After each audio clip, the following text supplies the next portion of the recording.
Welcome. In this video I will be walking you through simultaneously solving this pair of differential equations. Now the context from which this problem arises is that of fluid dynamics, but this can be viewed purely from an abstract or algebraic perspective, and indeed that is how we'll proceed. However, it may be worth noting that while the velocity vector appears to be three-dimensional, it's really only two-dimensional in nature, as the third z component is identically zero. However, I have written the physical setup here, if that so interests you.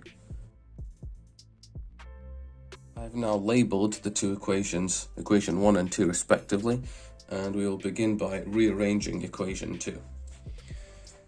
In particular, we will isolate f1.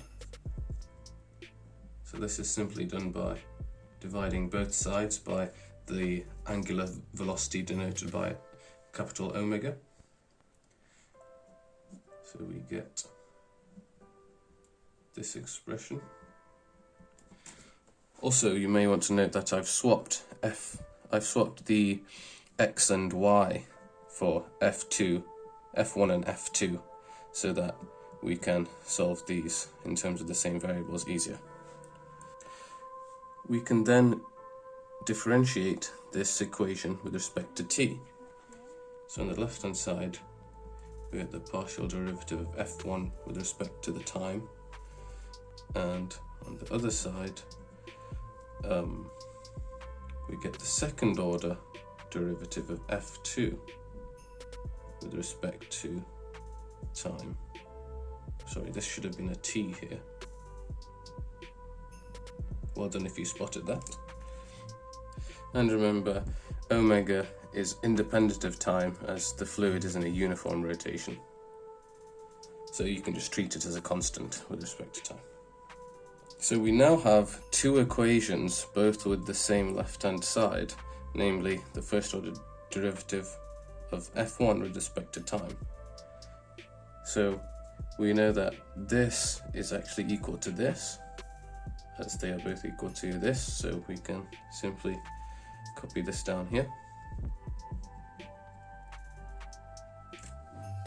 And then we can rearrange this equation to get 0 on the right hand side. So we can simply add both sides by omega f2 and then multiply by omega to get rid of this denominator factor here.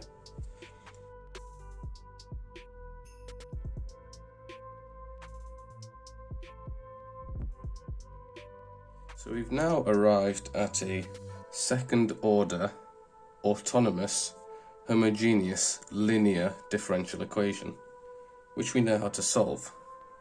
So we begin by writing the auxiliary equation, which of course is a quadratic, and we can easily solve this, and we see we have two complex roots, since we know omega squared is positive. So this then gives us the complementary solution or function.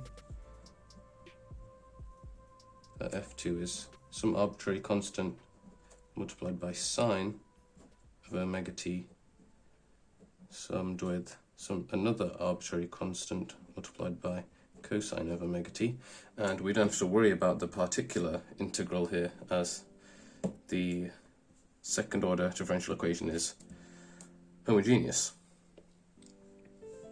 We then have the initial condition that at time t equals 0 we have these conditions, so we can use that initial condition to substitute in and find the values of a and b. So let's do that now.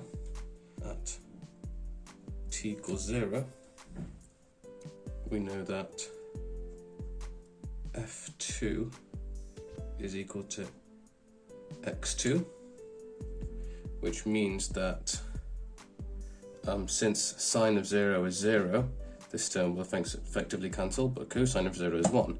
So then we deduce that b must be equal to x2, And then we can use this to substitute back in to find A. So again, at t equals 0. But of course you may have realized that we can't just substitute this back into here, because at t equals 0 the A term completely vanishes. So what we actually need to do is differentiate this equation first, because then of course the sine will become a cosine and we'll have an A term, and the B term will then disappear at time t equals 0.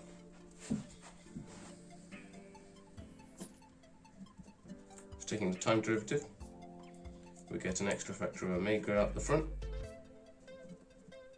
Sine becomes a cosine, and the cosine becomes a minus sine, so then we get an extra factor of minus omega out the front of the second term. And so then at t equals 0, this term disappears, we still have this term, but how do we substitute for this left-hand side? Well, that's when we now come back to use this second equation, because we know that this equals omega f1, and in particular at time t equals 0, f1 equals x1 from the initial condition. So then we can write that this equals omega f1, and simplifying and writing what we eventually get is simply that omega a equals omega f1, which, as I said before, we know that's x1 at t equals 0. We can cancel all these common factors of omega, and we find that our arbitrary constant a is x1. So what we finally end up with, what we have worked out with this working here, is our solution for f2. The particular solution is as follows.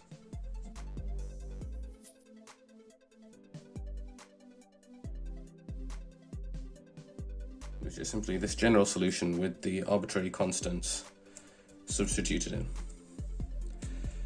In a completely similar fashion, you can begin with equation 1 and rearrange and substitute to end up with a second order ordinary differential equation for f1, and I'll leave this as an exercise for you to verify that you should end up with this particular solution for f1 in this case.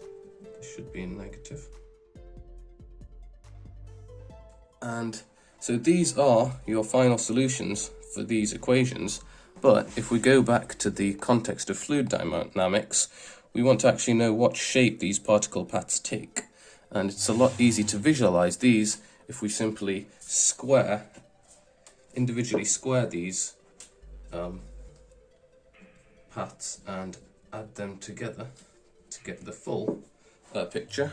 And again, the second exercise for this lesson, I will let you in your own time verify that when you individually square these equations and add them, you're simply left with x1 squared plus x2 squared, which is the equation for a circle. So the paths that these fluid particles take are in fact circular paths.